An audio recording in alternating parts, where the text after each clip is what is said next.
Hey, what's up, guys? So, some of you were asking about leverages and different leverages here on, well, we'll say the three main power lifts. I'm going to start with the deadlift. As of now, going to be a little bit till I can do the bench press just because of the pec. But either way, so we have 135 on the bar here, and a lot of you are probably wondering how to approach the bar in order to be able to lift the weight efficiently, safely, and improving upon your motor skills that way. So I'm a conventional deadlifter, as you guys know. I'll walk up to the bar and you guys will see where it's worn away here. So my stance is about shoulder width apart. So most of your conventional deadlifters are anywhere from about hip width, which is where I'm at here, to about shoulder width apart, which is usually where my stance is. Toes can slightly be pointed out, but for some of you that may not know where you fall, you want to find an athletic stance. So your balanced, strongest stance. How are you going to find that? It's a simple test. All you got to do is literally jump in place. You don't have to do a max vertical or anything like that. But so if I were to find my athletic stance, all I'm going to do is simply jump and catch myself. As you guys see, I caught myself in my popular deadlift stance. So this is the position where I'm going to be strongest and I am going to feel most comfortable. So I'm going to have the most activation on my legs, my back, and everything else. So we figured that out. Now from here, okay, how am I going to grab the bar? Well, we walk up to the bar, okay, not quite touching my shins yet. You can have it touch your shins if you would like. But what I want to do now is grip just outside of my thighs. I don't want to grip over, and the only reason we don't want to grip over like that is your fingers will then drag into your thighs, you can lose your grip, cut yourself, and so on. It's already normal to drag the bar up the shins and so on. We'll get to that. So from here, what I'm going to do is I'm going to squat down. Okay, not in a full squat. So I'm not going to want to grab it in a full squat position. What I'm going to want to do is create a lever position. And I'll show you guys from a side angle here in a little bit, but I will show you guys 2 reps here from the front, and then we'll do the side. So, all right, we have my stance. I bend my knees. My knees are just about over my toes. The bar is now touching my shins. Okay, I'm able to grip just outside of my thighs. My hips will slightly be lower, or higher and whatnot than my knees. We don't want them lower.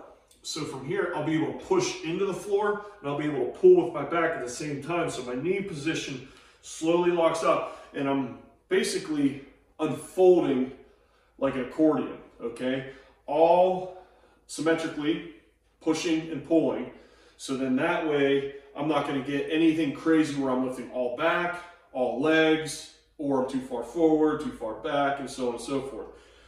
So, yet again, I'm going to grip just outside of the bar, just outside of my thighs, grabbing the bar, knees just about over the toes. From here, hips are slightly higher than my knees, shoulder blades are in a good position, okay? I'm not over-exaggerated and like flexing. I'm in a good balanced position. So from here, if I were to explode into my max vertical, it's my power position, in other words. So I'll show you guys 1 full rep here, okay? So I'm gonna push into the floor, I'm gonna pull with my shoulder blades and pull the weight straight up, straight down, bar's in a good position, it's up against my thighs, and then I'm gonna descend the same way I went up, right back down the legs and back up. Nothing too crazy. Pretty simple. So all I'm doing is creating downward force with my legs, upward pulling force with my back. Okay? Best way to pull conventionally.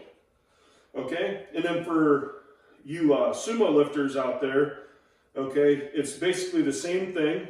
This is not my expertise, but you're going to be setting up, okay? Shins still be touching the bar.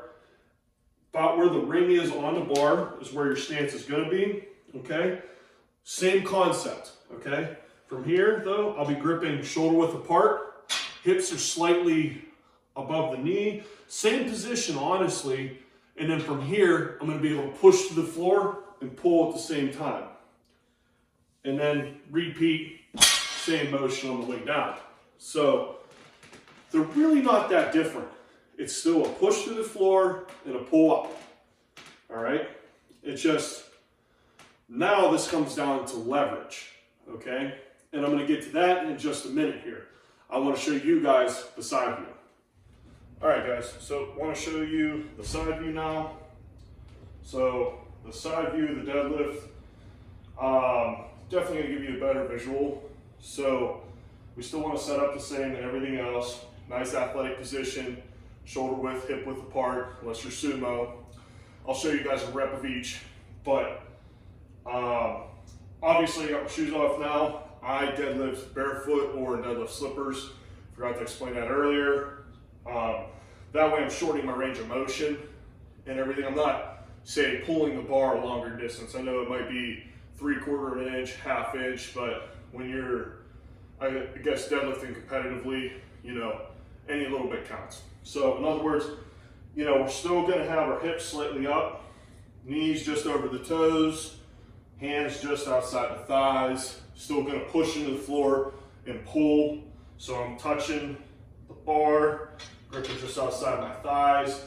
One thing you guys will see from the side that you can't see from the front, and I'll explain it here in a second, is that I'm over top of the bar with my shoulders just a little bit. But I'm gonna push and pull at the same time, keeping the bar path nice and straight and my balance point. Repeat, same motion on the way down. Now, I'm slightly over the bar, so the bar is lined up here with my lat. So you guys can see here where some of you are like, oh no, you need to be sitting back. Your arms should be perfectly in line with the bar. Now, this is where the levers come in. So, being a taller lifter, that really is impossible for me. Shorter lifters, yes. If I was to do one of the Olympic lifts, power clean snatch, then yes, I would set up, I'd be more in a squat position, I'd be pulling back, and I'd be here. But that's because it's a different position, different bar path, different movement. When I do a clean, which I can't really show you with this bar, it goes in like an S pattern. The deadlift, straight line. So, me being a taller lifter, my balance point is right here on the lat, okay? Depending on your height, depending on your levers, you know, arm length, torso length, leg length, whatever, your taller lifters, if you see other professional lifters and whatnot on YouTube, you'll see that that bar path is more here because that's more of our balance point.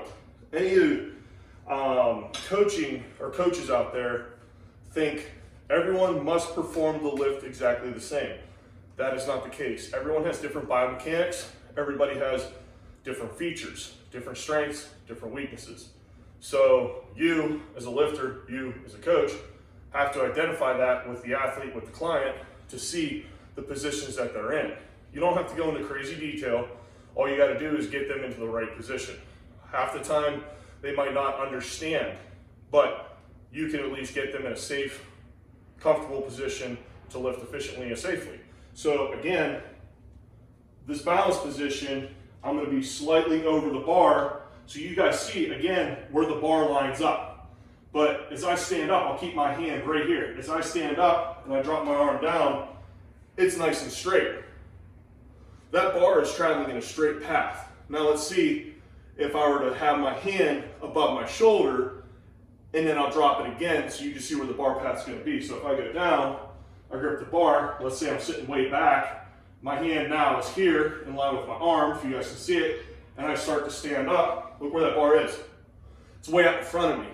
So I'm actually creating more leverage against me in this lift versus me using my levers to my advantage. So I went from having this with the bar path being directly underneath my shoulder to where it was under my lat, which was perfect and straight. So I'm keeping the bar nice and tight to my body. That's where you see like these wear in the bar, which you can probably see better from the front view, but that's me dragging the bar up and down my body. You know, shortest distance between 2 points, again, a straight line. So that's what you want to focus on. Everybody's different.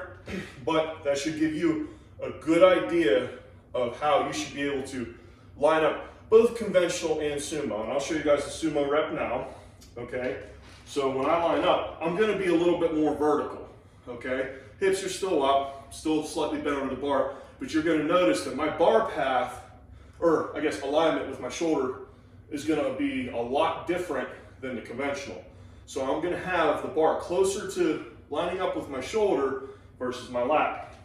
So here we are. I'm gonna drop into position, and you guys can probably already see the difference now. The bar is lined up just behind the shoulder blade, so then when I go to push and pull, it's still in a straight bar path, okay? So again, here I am, pulling it nice and straight. That's the difference between the two because they're different leverages, different biomechanics. So don't get confused where you're thinking, okay, I'm a sumo deadlifter and I saw Paul's conventional setup and his shoulders are supposed to be way over the bar. No, not the case. As you guys saw, okay, my shoulder was lined up more vertically with the bar than my conventional. But that's because I'm using different leverages. So I'm gonna line up differently to the bar, but my bar path is still a straight line. I'm just now lining up to the bar differently, that's all.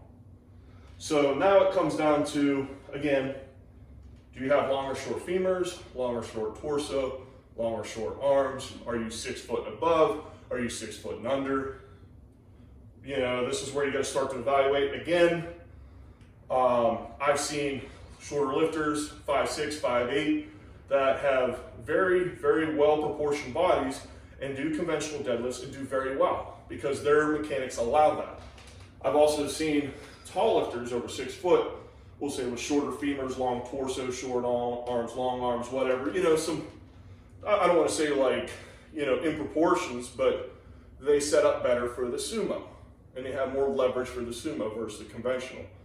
Usually your taller lifters set up conventionally, usually your shorter lifters set up for sumo, but they can all mix together. I still use the sumo as a great training tactic to switch things up, learn different drives, work different muscles to aid in my conventional pull. I've seen sumo lifters do conventional style deadlifts to aid in their sumo pull.